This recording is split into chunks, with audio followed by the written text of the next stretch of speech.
Graça e paz, mulher curada. Na nossa última sessão, que foi a sessão 3, nós falamos sobre a importância da confissão. Nós vimos que confessar a nossa fé é o que Deus espera de nós. Confessar a nossa fé é confessar a palavra dele, é confessar a vontade dele. Assim, se aparecer uma dor de cabeça, nós devemos confessar que Jesus já levou a nossa dor de cabeça. Então, conforme consta no livro de Isaías, capítulo 53, que diz que ele levou já as nossas dores e enfermidades. E, portanto, se você a rejeita em nome de Jesus, ela não terá mais direito sobre o seu corpo. Agora, na nossa sessão 4, que é a quarta sessão, nós vamos falar sobre os resultados dessa confissão.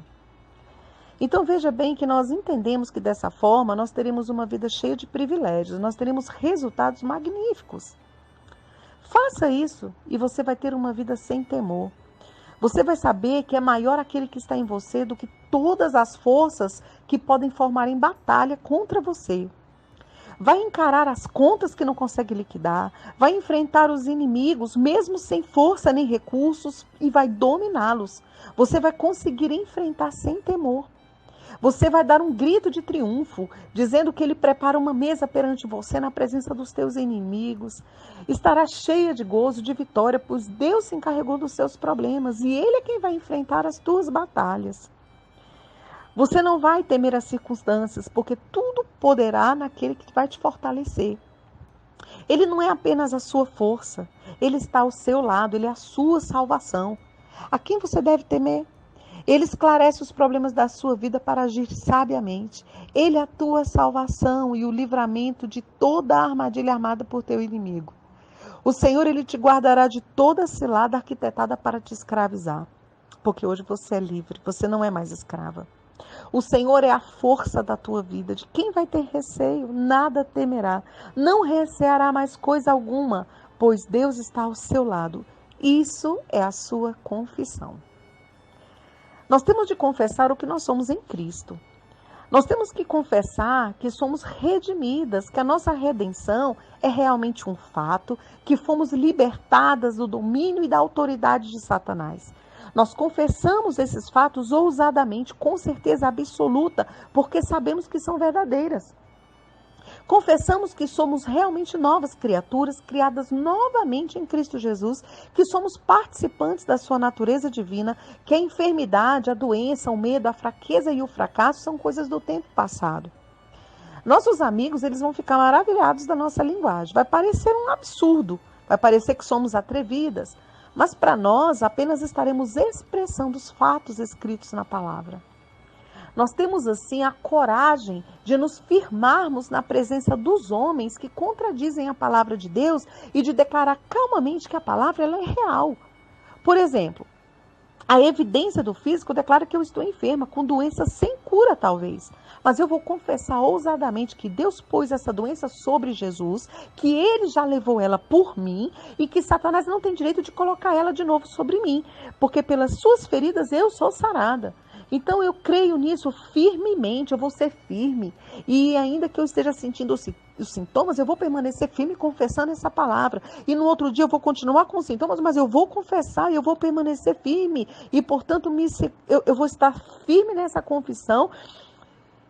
E eu vou crer no que ela diz e através dessa palavra que vai prevalecer, eu vou ficar curada, porque resistir ao diabo, sujeitai-vos a Deus, resistir ao diabo e ele fugirá de vós. Aleluia! Quando nós confessamos, nós temos uma segurança de termos Cristo como sumo sacerdote da nossa confissão, conforme Hebreus 3:1. Numa situação de enfermidade, nós confessamos ousadamente as suas promessas para nos sarar. Quando nós confessamos as suas palavras, então o nosso sumo sacerdote, que é Jesus Cristo, ele age em nosso favor conforme a nossa confissão da sua palavra. E ele intercede ao Pai pelas bênçãos das promessas que confessamos. Aleluia! Ele é o sumo sacerdote da nossa confissão. Desde o tempo em que pedimos a Deus uma bênção a nós já prometida e o tempo em que o Pai nos concede que seja concedida, retenhamos firmes a confissão da nossa esperança, porque fiel é o que prometeu. Hebreus 10:23. Aleluia! Sabemos que o sumo sacerdote da nossa confissão é fiel, como foi Moisés, para interceder por nós até ser concedida a resposta. Conforme a promessa que fielmente confessamos na nossa oração, na nossa conversão, no nosso testemunho, nos nossos pensamentos e nas nossas atitudes. Muitos fazem a confissão errada.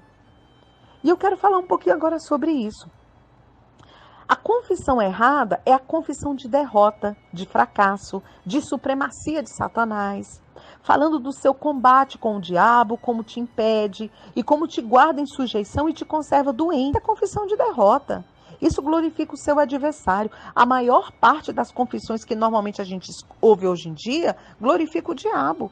Essas confissões, elas debilitam mais e mais a sua vida. Elas destroem a sua fé. Elas te conservam em sujeição.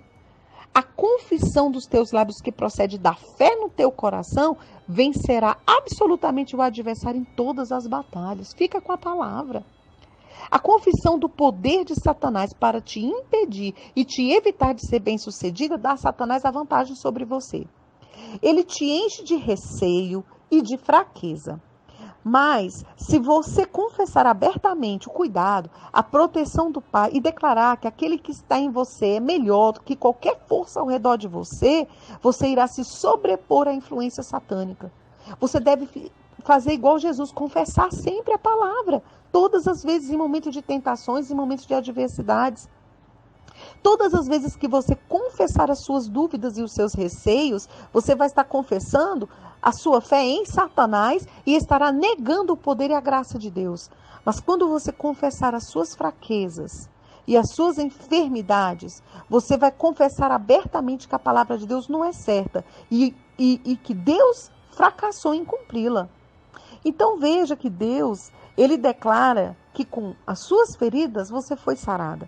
E verdadeiramente Ele tomou sobre si as nossas enfermidades e levou as nossas doenças. Então, em vez de confessar que Ele levou as minhas enfermidades e as lançou fora, eu confesso que eu ainda tenho. Eu aceito o testemunho da evidência natural em vez do testemunho da palavra de Deus. Nisso eu me engano e falho. Enquanto eu permaneço na confissão da minha fraqueza, da minha enfermidade, da minha dor, enquanto eu permaneço com elas, falando que está doendo, falando que a minha dor de cabeça, a minha febre, esse câncer que está aqui, esse tumor que está no meu, esse meu tumor, isso que permanece. Enquanto você fica falando, está doendo, você foca neles, você vai passar anos procurando um homem de Deus para orar, a oração da fé, e nada vai dar certo. Você não vai ser curado, porque a sua incredulidade vai anular a eficácia da fé da pessoa.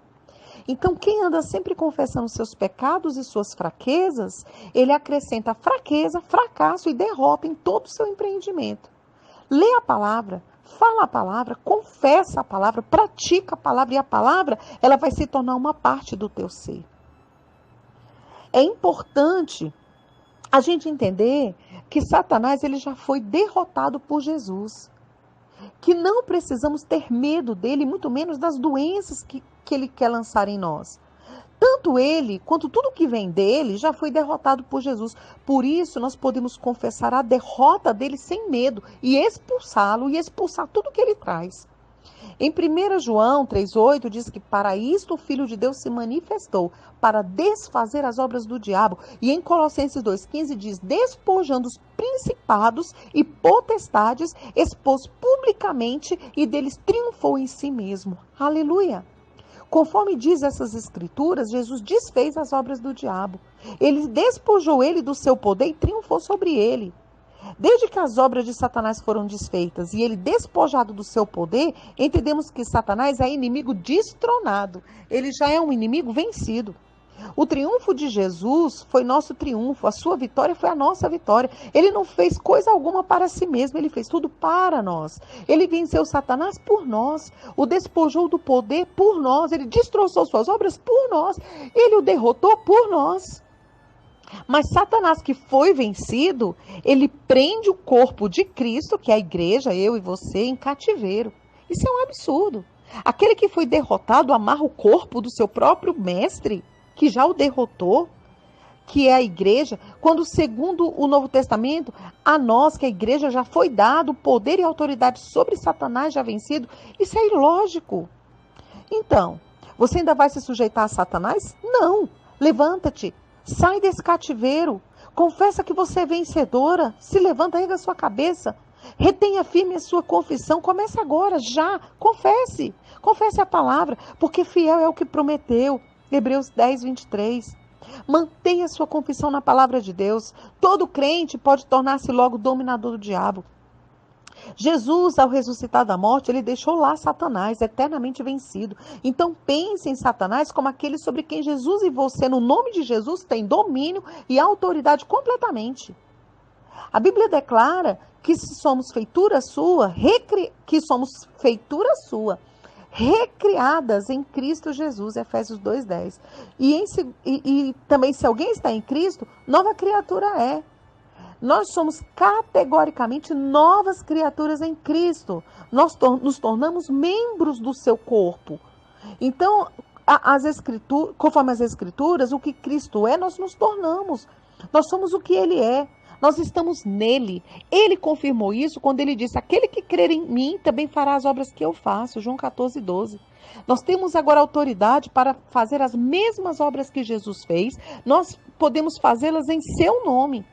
Se isso é a verdade quanto às nossas obras, é igualmente a verdade acerca da nossa posição perante Deus. Em Efésios 1:7 diz que Deus nos colocou em Cristo, em quem temos a redenção. Deus nos vê em Cristo. Nós recebemos também da sua plenitude, João 1:16. Esses fatos é que fazem parte da nossa confissão. E então devemos pensar, falar, orar e nos comportar de acordo com a nossa confissão. Você poderia escrever essas palavras num papel e colar em várias partes da sua casa. Para onde você olhar, você lê, você interiorizar isso, até isso se tornar rema em você. O homem, à destra de Deus, que me amou e morreu por mim, agora vive por mim. Ele foi a resposta de Deus ao clamor universal dos homens. Ele é Deus que se manifestou em carne. Jesus, ele não foi um filósofo buscando a verdade. Ele foi e é a verdade. Ele não foi um místico, ele foi a realidade. Ele não foi reformador, ele foi o recriador. Ele não foi visionário, ele foi a luz do mundo. Ele nunca calculava, ele sabia. Ele jamais se expressou, ele jamais temeu, ele jamais vacilou. Ele estava sempre pronto, ele estava sempre certo. Ele havia certeza em tudo o que dizia, em tudo o que ele fazia. Ele não tinha percepção alguma do pecado em si, nem na necessidade de ser perdoado. Ele nunca solicitou conselho, nem de conselho precisou. Ele sabia por que viera. Ele sabia de onde viera, ele sabia quem era, ele conhecia o Pai, ele conhecia os céus, ele sabia onde ia, ele conhecia os homens, ele conhecia Satanás, ele não tinha percepção alguma de falta em si mesmo, ele não tinha percepção alguma de limitação em si mesmo.